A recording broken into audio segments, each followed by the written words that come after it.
Bien, amados, damos inicio al estudio de la Parashá Cora, la Parashá número 38 del ciclo anual de lectura de la Torá.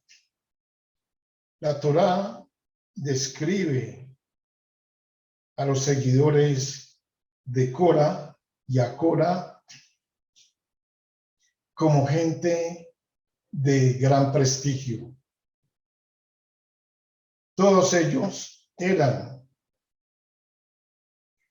jefes de las tribus, como nos enseña el Midrash, de las 12 tribus del pueblo de Israel. También eran presidentes de tribunales de justicia, nos enseña el comentarista de la Torá de hoy en francés, Rachi. Y eran hombres de renombre que solían ser convocados a reuniones importantes y consultas de peso con carácter espiritual. La presencia de semejante delegación naturalmente le dio credibilidad a las reivindicaciones que había comenzado Cora.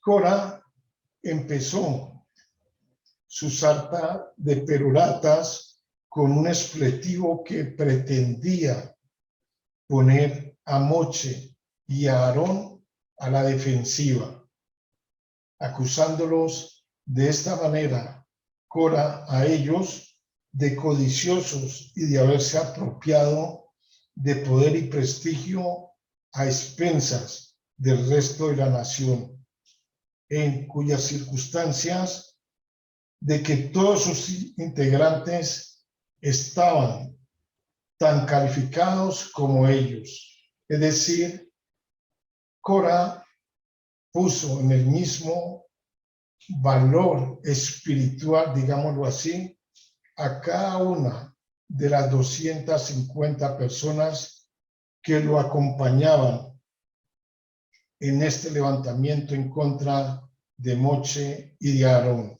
Los puso a todos en el mismo nivel espiritual.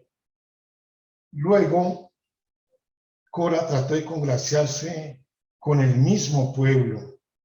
Adujo que por cuanto todos los hijos de Israel eran igualmente santos, Moche y Aarón no tenían el derecho a arrogarse para sí los dos puestos más encumbrados de la nación, puestos que sabíamos que habían sido dados por nuestro Creador a Moche Rabenu y a Aarón.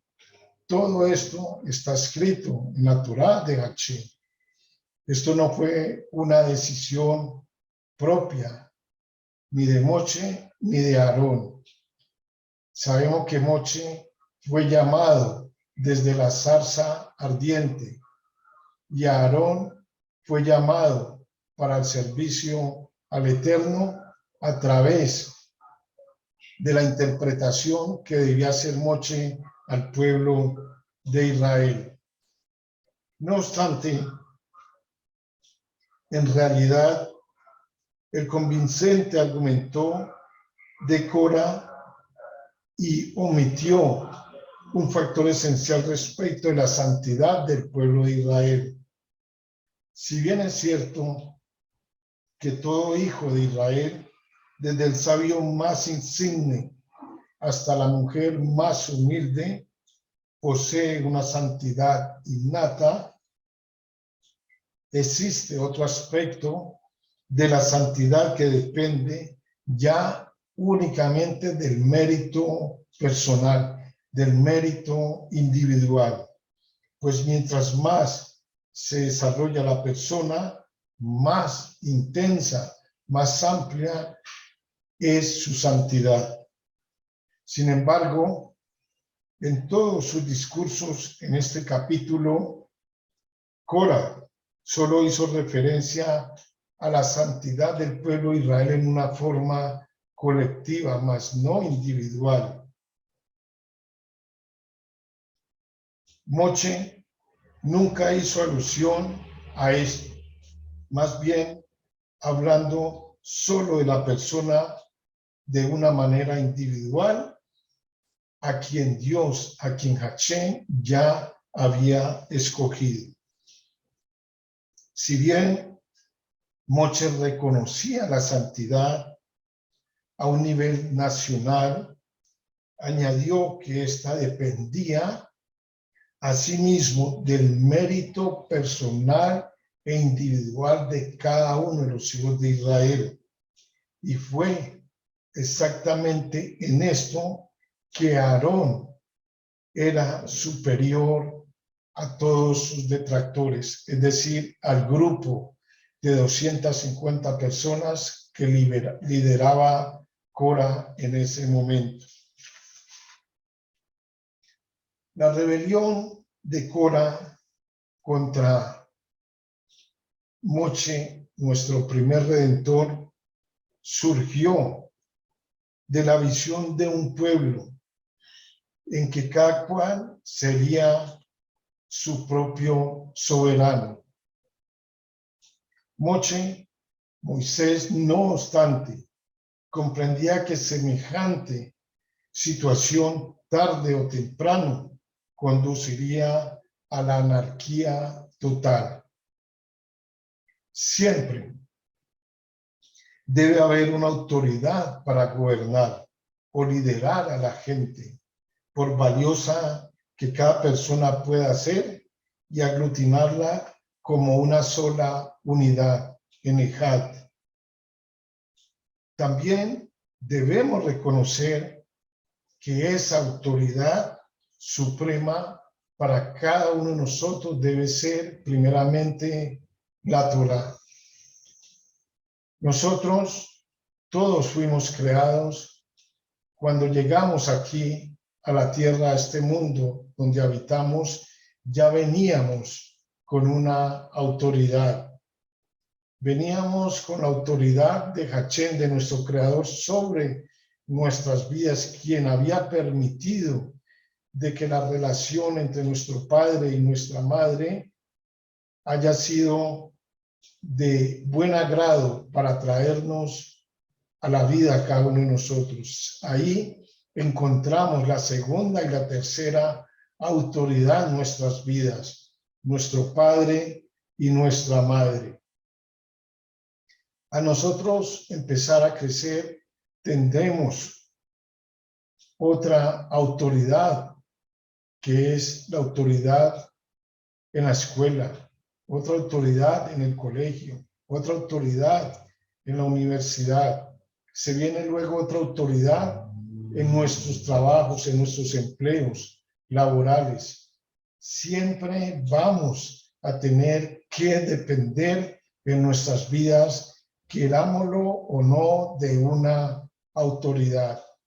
Y si respetamos y si aceptamos las autoridades de una manera secular, cuánto más debemos respetar la autoridad de nuestros padres sobre nuestras vidas y la autoridad de quien los creó a ellos y nos creó a nosotros.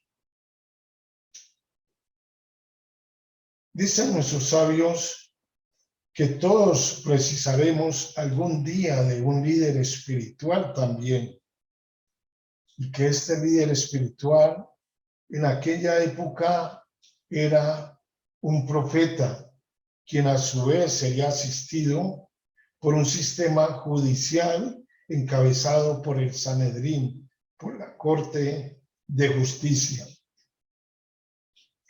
Irónicamente, fue un descendiente de Cora, Samuel, quien 4 siglos después defendió la postura de Moshe acerca de cuál debía ser la función del líder nacional.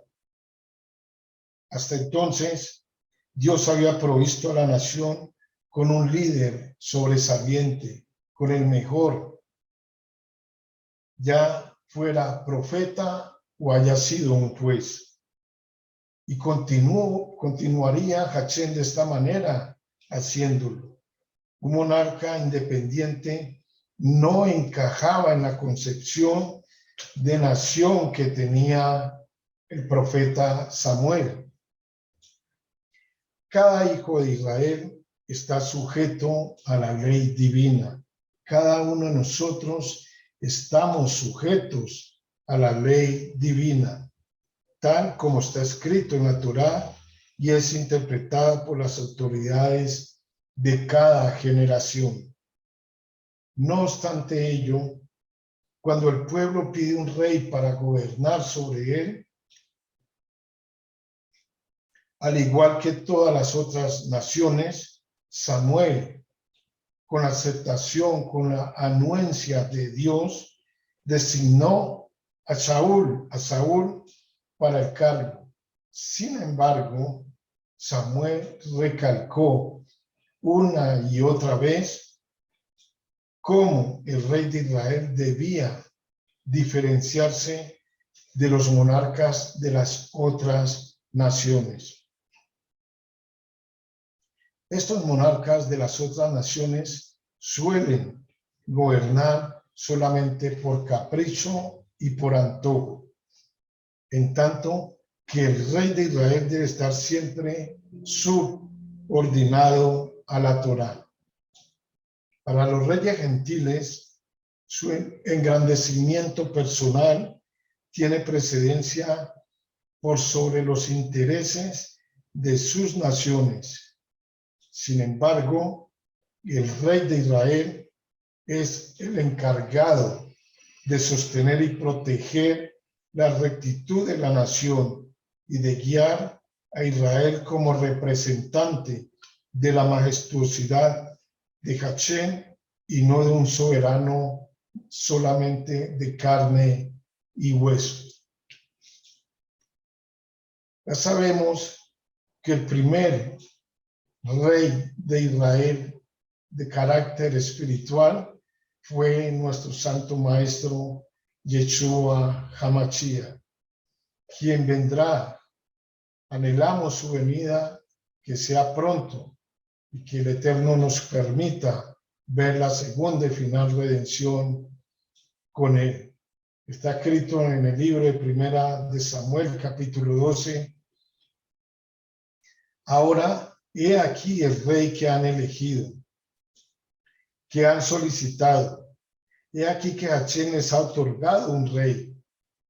Si han de temer a Hachén, si han de servirle y oír su voz, si no han de rebelarse contra la palabra de Hachén, entonces ustedes, como también el rey que reina sobre ustedes, caminarán en pos de Hachén, su Dios.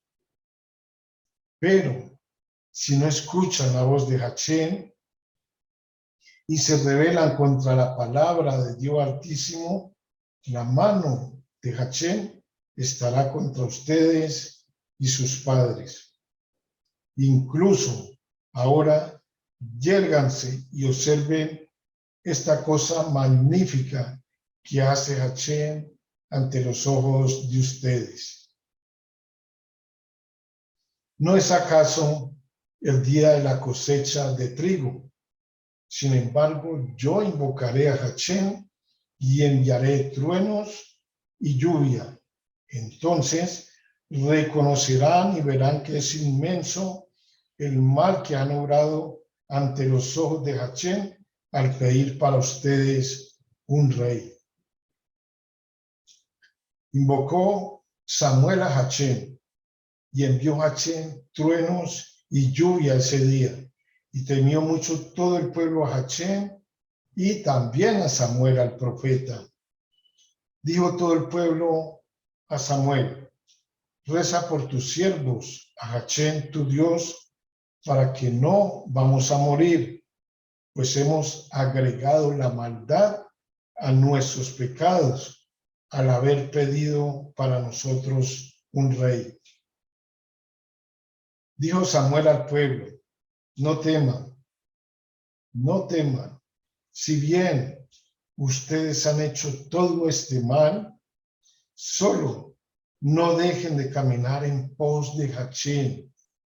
No se desvíen, sirvan a Hachén con todo su corazón, no se aparten en pos de la futilidad, la cual no asiste ni salva, pues inútil es, pues no abandonará Hachén a su pueblo, en aras de su magnífico nombre, pues ha jurado Hachén hacerlos suyos por siempre como su pueblo.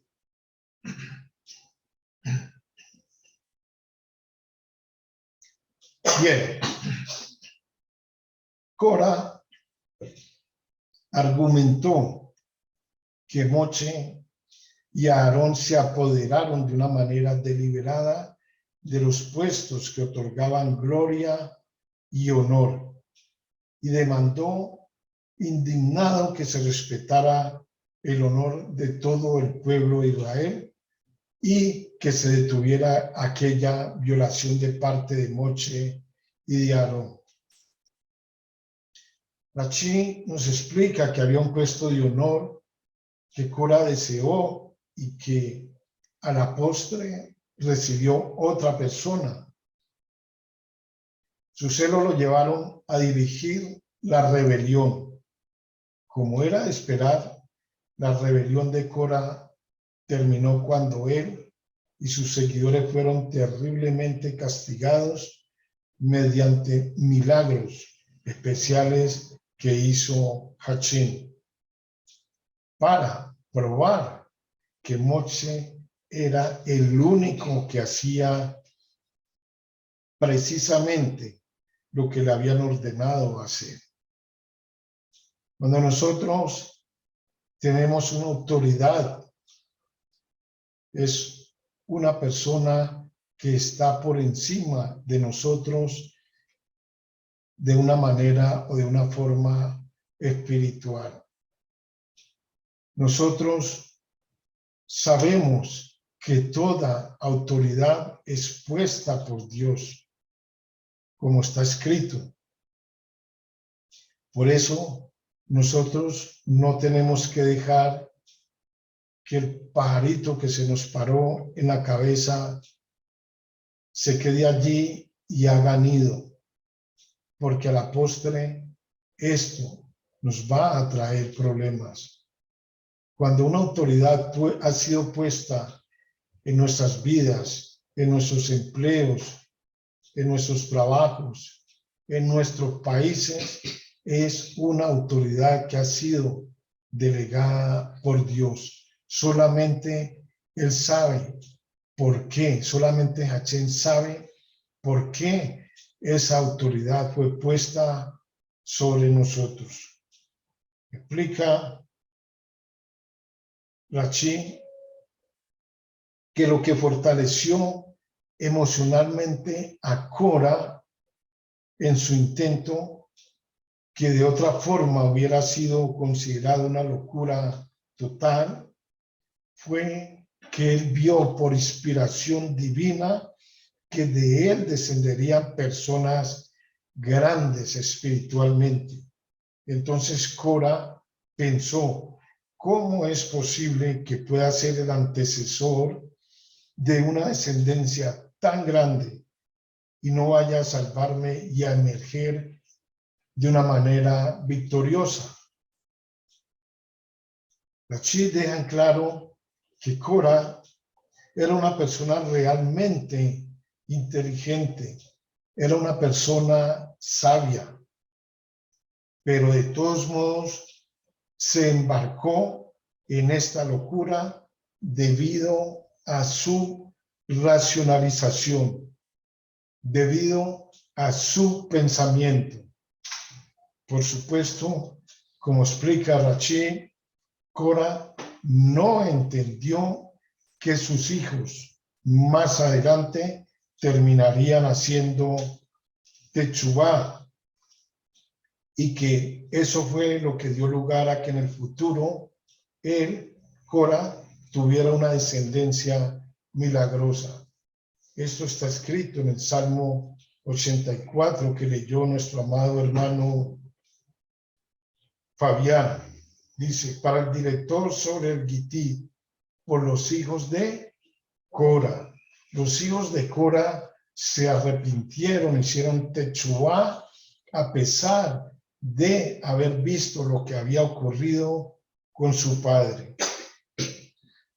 Parece razonable que para que descendieran de él personas tan grandiosas y para haber conseguido que lo siguieran tantas personas importantes dentro de ese grupo de 250, Cora también debe haber sido grandioso, solo que arruinó todo debido a su deseo de tener gloria y a su deseo de tener honor. Su ego lo traicionó. Esto está en línea con el dicho: cuanto más grande es, con más fuerza cae. Nuestros sabios enseñan: todo el que se hace más grande que su prójimo, también su yeser hará se hace más grande. La inclinación al mal. Pero cuanto más alto es el nivel espiritual que uno alcanza, más grandes son las pruebas de su vida y en consecuencia más dura puede ser la caída si no consigue superar esos desafíos. En la historia del pueblo de Israel encontramos una situación similar. Enseñan nuestros sabios que Jeroboam ben Nabat se separó de Rehabán, que era el hijo y sucesor de Shlomo Hamelech, y se convirtió en el rey de 10 Shebatim, de 10 tribus. ¿Para qué? Para desalentar a sus seguidores de ir al Beit HaMikdash en las festividades y ofrendar los sacrificios debidos. Jeroboam eligió 2 lugares de adoración y colocó allí becerros de oro. Con esto, Jeroboam se convirtió para toda la eternidad en el paradigma de Joté Umadhid, es decir, un pecador que causa que otros pequen. Esto ocurrió a pesar de que Jeroboam era uno de los Talmidei Jajamín, un estudiante que aprendía de los sabios más grandes de aquella época, o quizás justamente porque era el más grandioso. Haber sido el más grandioso puede haber contribuido o pudo haber contribuido a su caída, porque sus pruebas eran mucho mayores y no logró mantener bajo control el deseo natural de honor. Es decir, no ejerció el poder sobre su ego. Ahora que sabemos esto, podemos entender que Moshe Rabenu, la figura más grande de la historia humana, haya sido el paradigma de la humildad, como declara explícitamente la Torá, decir que Moshe fue la persona más humilde que alguna vez caminó sobre la faz de la tierra. Si alguien quiere alcanzar la grandeza, debe desarrollar y cultivar primero la humildad. Yo sé, amados, que esto nos cuesta mucho, que nos hace falta mucho, pero lo podemos lograr, podemos avanzar cada día en nuestras vidas buscando la humildad, porque si no lo hacemos, la misma grandeza que se obtenga puede causar la pérdida de todo lo que hemos logrado. Y ya sabemos qué le ocurrió a Cora, cuál fue su fin. El Orjot Tzadikim nos enseña que quien logra un gran conocimiento de Torá pero tiene el defecto de la arrogancia que lo lleva a celebrar su grandeza y enfatizar que es superior a los demás. Es como un barril lleno con el vino más fino, pero con un agujero pequeño en el fondo, que al final no queda nada. Cora tampoco fue una aberración. Cora fue una persona completamente normal. De hecho, un individuo increíblemente grandioso que cayó preso del normal atractivo, buscando primero la gloria y el honor para él, y que el ego lo traicionó. Incluso la gente grandiosa e inteligente puede caer en estos baches.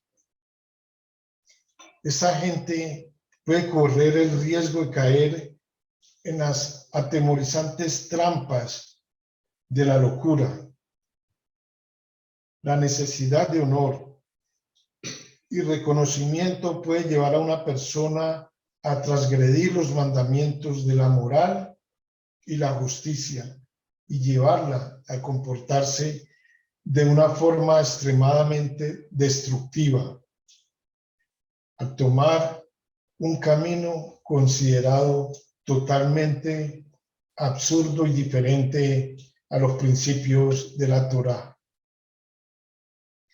Por otro lado, quien sigue el camino de Moshe Rabenu, el de nuestro santo maestro Yeshua HaMashiach, y cultiva y mantiene un entendimiento saludable de su lugar, sin caer en la trampa de atribuirse a sí mismo una importancia exagerada, reconoce que por más cosas buenas que hagamos, todo eso no es nada en comparación a la bondad infinita que Hashem nos brinda. Todo es por su misericordia y por su bondad.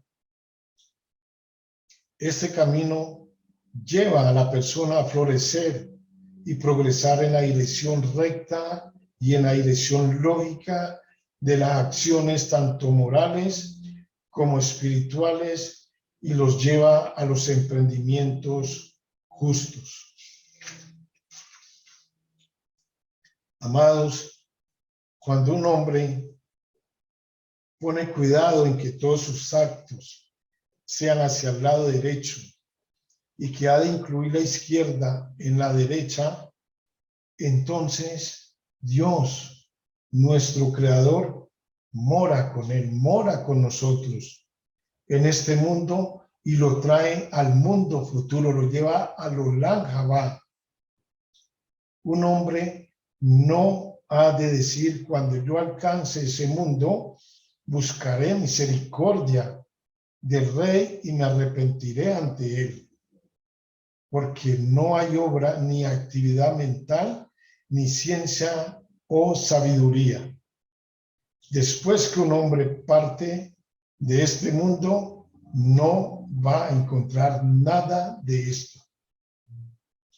Pero si un hombre desea que el Rey, que nuestro Creador, lo ilumine para este mundo y le dé una parte en el mundo venidero, ha de empeñarse en este mundo por ubicar sus actos en la esfera del lado derecho. O también podemos explicar que no hay obra, ni actividad mental, ni ciencia, ni sabiduría en el Sheol, donde hay tiendas en la que una encima de la otra, porque hay Sheol y debajo suyo hay Abadón, que es mucho peor que el mismo infierno, que el mismo Sheol, un lugar con mucho más sufrimiento que el Gehinnom. Y bien, los que tienen buenas obras en este mundo o conocimiento o ciencia o sabiduría cuando pasan para observar a los pecadores en la Gehuná y los oyen llorar desde el Sheol, no son dejados allí, sino que ascienden al lugar de la iluminación y el deleite, a donde Dios viene para entretenerse con los justos en el jardín del Edén. ¿Qué aprendemos de esta historia?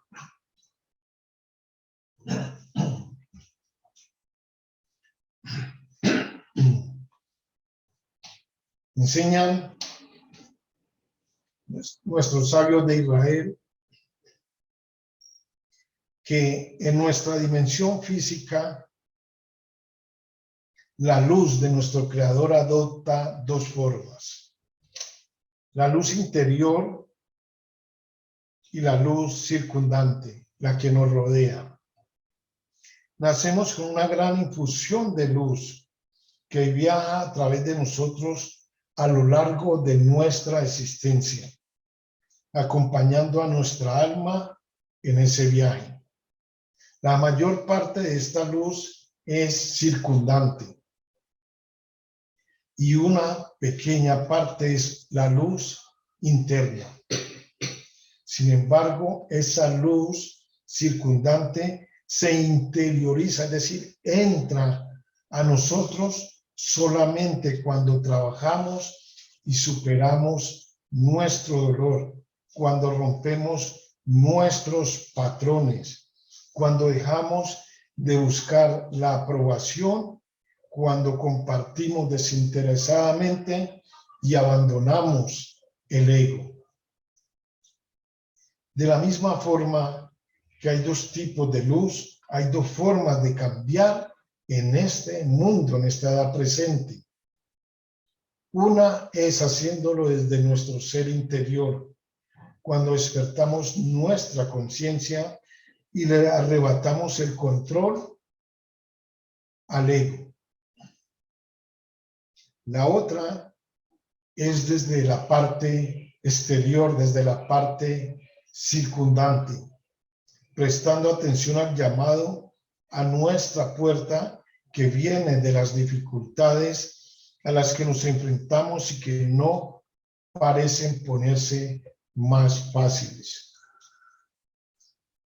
De una forma u otra vamos a transformarnos, pero tenemos que esperar hasta que esas fuerzas externas golpeen nuestra puerta antes de sentirnos motivados para cambiar. O podemos elegir una ruta más corta. ¿Qué pensamos? La cuestión es que la luz circundante necesita entrar, necesita que la internalicemos hasta que un caos importante no nos da un revolcón. La mayoría de nosotros no asumimos seriamente la responsabilidad espiritual de nuestras vidas. Pero nuestra luz circundante va a seguir aumentando la presión hasta que empecemos a convertirla en luz interna. Esa es la luz que nosotros necesitamos. La presión nos motiva a avanzar, a cambiar. El estrés puede hacer que la vida sea insoportable, pero resulta que las dos fuerzas están relacionadas una con otra. Primero viene la presión. Elevamos nuestra propia presión interna para igualarnos con ella. Crecemos y mejoramos a partir de ella. Respondemos a ella volviéndonos seres humanos más conscientes. Si no lo hacemos, esa presión se convierte en estrés. Y esa luz circundante no la podemos internalizar. Depende totalmente de nosotros si dejamos que la presión del universo se convierta en estrés o canalizamos esa energía circundante para obtener una mayor conciencia de carácter espiritual.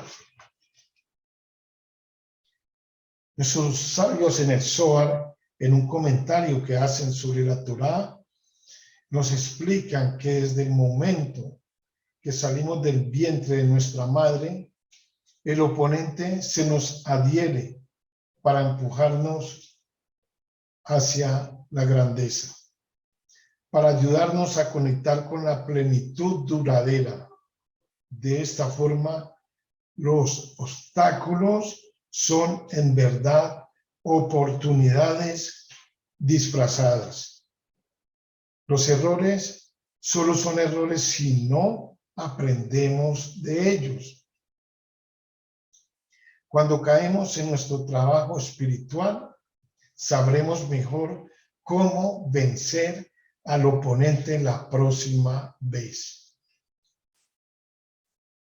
Esto no quiere decir que el oponente no sea formidable. Al contrario, es incansable, hace el trabajo a la perfección. Mientras estamos durmiendo, él trabaja duro para encontrar formas de dispersar nuestra reactividad, nuestra vergüenza y nuestra depresión. El oponente ha estado cerca durante mucho tiempo. De hecho, desde la creación del mundo, y es muy astuto. Sin la luz no tendríamos posibilidades de ganar nuestra lucha contra él. Simplemente no podríamos superar los obstáculos que pone en nuestro camino. Nuestro ego, que es el territorio en el que habita el oponente, es como una máscara que cubre nuestra alma. Nuestros problemas empiezan cuando nos olvidamos de esto y empezamos a identificarnos con él, con el ego. Nos dejamos llevar por nuestros deseos egoístas y empezamos a bloquear y a cubrir la conexión de nuestra alma con esa luz circundante que quiere ingresar a nuestro ser interior. Mantener la máscara del ego no es tan fácil de hacer en una prisión. Allí es más difícil hacer ver que todo está bien.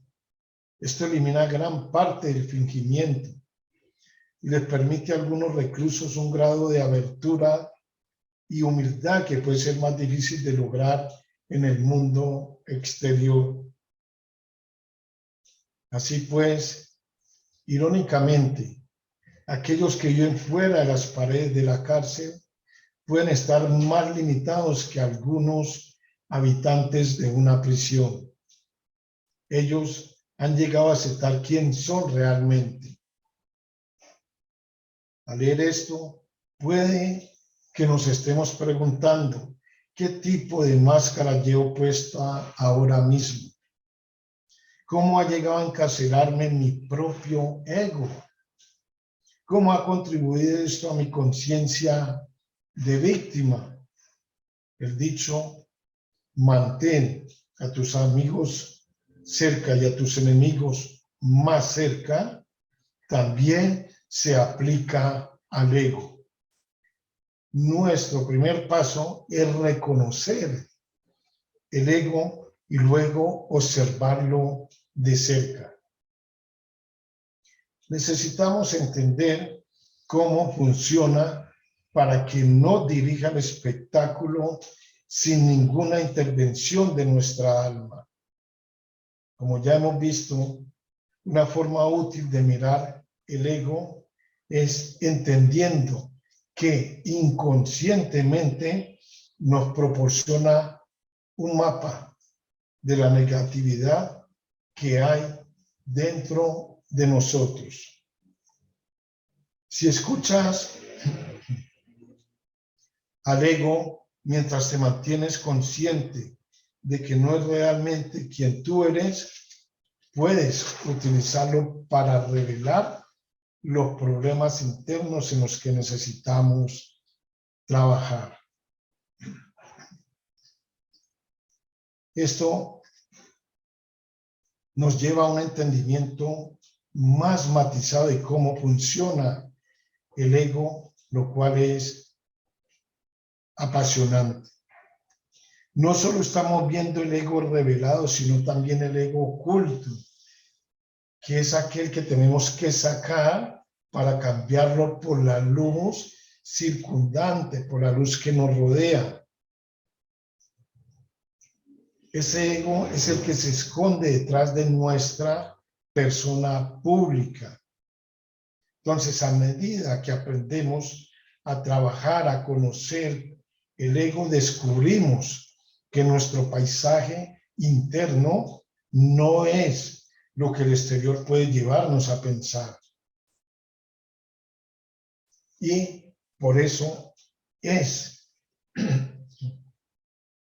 supremamente importante, amados, que estemos muy, pero muy atentos en este mes. ¿Por qué? El jueves anterior dimos inicio al cuarto mes, al mes de Tamuz, llamado así en las escrituras, como lo expresa el libro de Jeremías en el capítulo 39, versículo 2. Nuestros sabios nos enseñan que este mes es un mes propenso al peligro. Es un mes donde debemos cuidarnos muchísimo, cuidar nuestra alma espiritual, esa alma que fue entregada a cada uno de nosotros por nuestro Creador, esa alma a la que tenemos que tener cuidado de ella. Es un mes difícil, por lo que debemos procurar hasta donde sea posible evitar situaciones que lo provoquen, porque muchas veces así tengamos una cantidad mínima de ego, creemos que somos capaces de superar esa prueba. Si un amigo viene y nos invita el día de Shabbat a tomarnos una cerveza, podemos aceptar el ir a tomar una cerveza y creemos que vamos a salir de allí. Este es el mes de Tamuz. Allí es donde cayeron, tenemos muchísimos ejemplos, donde ocurrieron cosas enormes, grandes, para mal al pueblo de Israel, porque se atuvieron, confiaron en que estaban bien parados espiritualmente y sobrevinieron cosas mayores en contra de ellos. No podemos darle cabida al ego, creyendo que espiritualmente estamos por encima de Moshe Rabenu y Aarón, autoridades que fueron puestas por Dios Altísimo en aquella época. Esto fue lo que le sucedió a Cora. Él puso en el mismo nivel espiritual a las 250 personas que lo acompañaban a él. Y por supuesto, él también se puso en el mismo nivel espiritual en que se encontraba Moshe y Aarón. Amados, tengamos cuidado con estas cosas. Que nuestro ego no permita que nosotros nos desviemos espiritualmente en el camino que tanto trabajo nos ha costado, en el camino en que estamos ahora, que por una mala decisión, por una queja en contra de nuestro Creador, volvamos atrás. Esa es la tarea del enemigo. Esa es la tarea de él y él la sabe hacer muy bien. Pero nosotros somos quienes le damos la oportunidad. Si nosotros no damos la oportunidad, el enemigo no podrá actuar en nuestras vidas. Uno de los grandes acontecimientos que sucedieron en el día 17 de Tamuz fue durante el periodo del segundo Beit Hamikdash. Tito y sus legiones romanas irrumpieron en la ciudad de Jerusalén. Sin embargo, con respecto a la destrucción del primer Beit Hamikdash del templo, durante el reinado del rey Sidiquiahu, el versículo en Jeremías 52:6, expresa lo siguiente: en el cuarto mes, o sea, en el mes de Tamuz, que empezamos el jueves anterior, en el 9º día del mes, el hambre era aguda en la ciudad y no había pan para el pueblo. Se abrió ese día una brecha en la ciudad y todos los hombres de guerra huyeron y abandonaron la ciudad de noche. El Talmud, en el Tratado de Jerusalén, señala que durante el periodo del primer Beit Hamikdash también se abrió una brecha en las murallas de la ciudad el 17 de Tamuz. Sin embargo, como consecuencia de las grandes tragedias acaecidas en este mes, erraron en el cómputo de los días y pensaron equivocadamente que la brecha se había abierto el día 9 de Tamuz. Pese a que Hachén y su profeta, en este caso Jeremías, Irmiyahu, sabían que ello ocurrió realmente el día 17 de Tamuz. No obstante, el versículo menciona que fue en el 9º día del mes, tal como creyó el pueblo.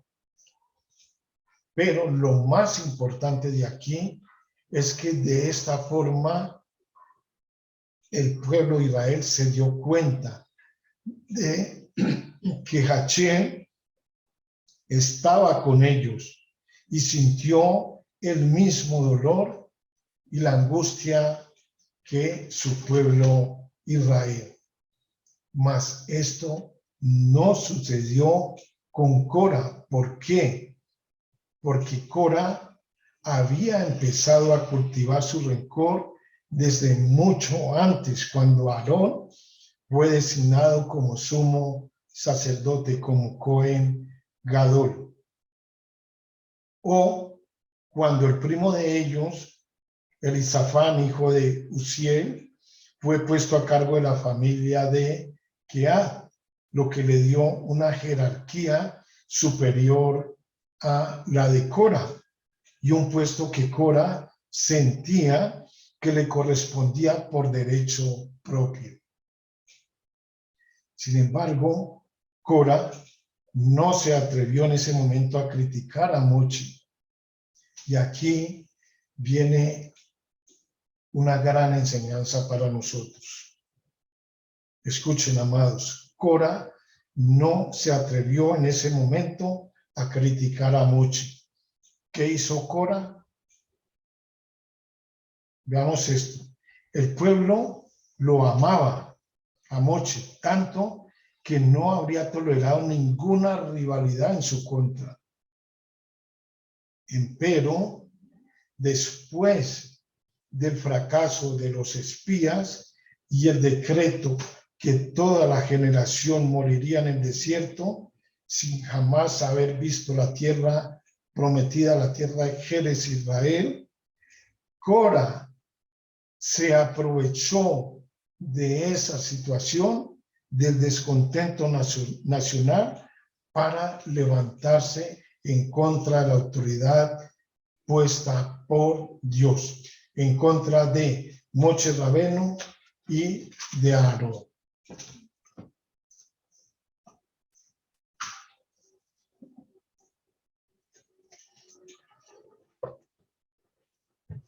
Amados, ya concluyendo el estudio en el capítulo 10 del libro de Yohanan, Juan, versículo 1 está escrito: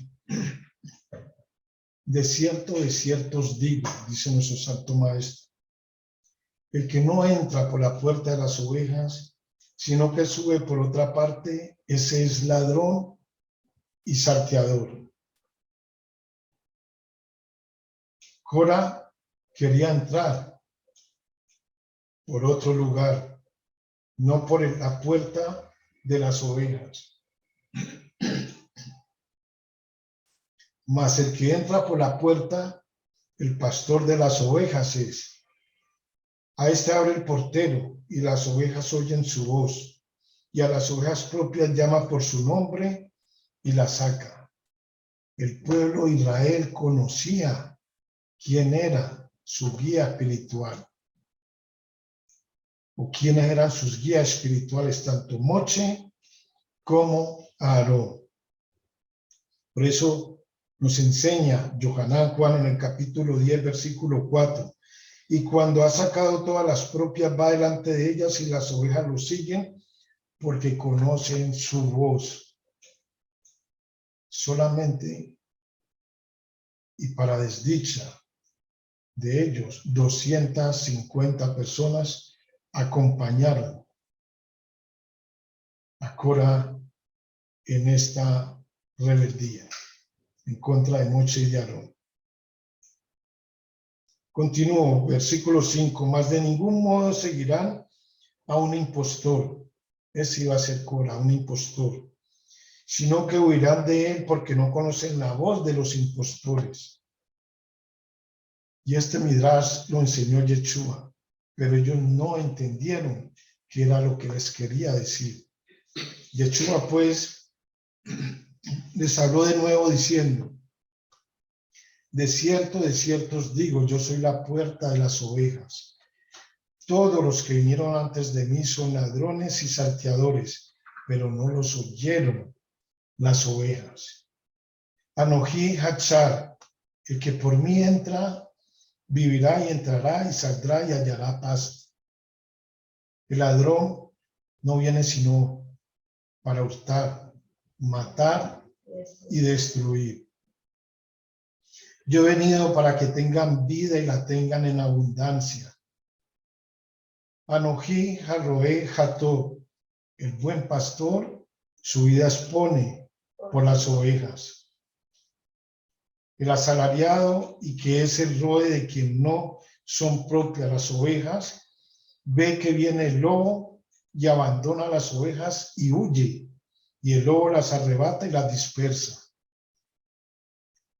Porque es asalariado y no le importa para nada las ovejas. Anijaró Jato, y mantengo una relación íntima con las mías y las mías conmigo. Así como el Padre tiene una relación íntima conmigo y yo con él, y expongo mi vida para las ovejas, también tengo otras ovejas que no son de este redil. También a ellas debo traer y oirán mi voz. Y vendrán a ser un solo rebaño y un solo pastor. Por esto me ama el Padre, porque yo pongo mi vida para volverla a tomar.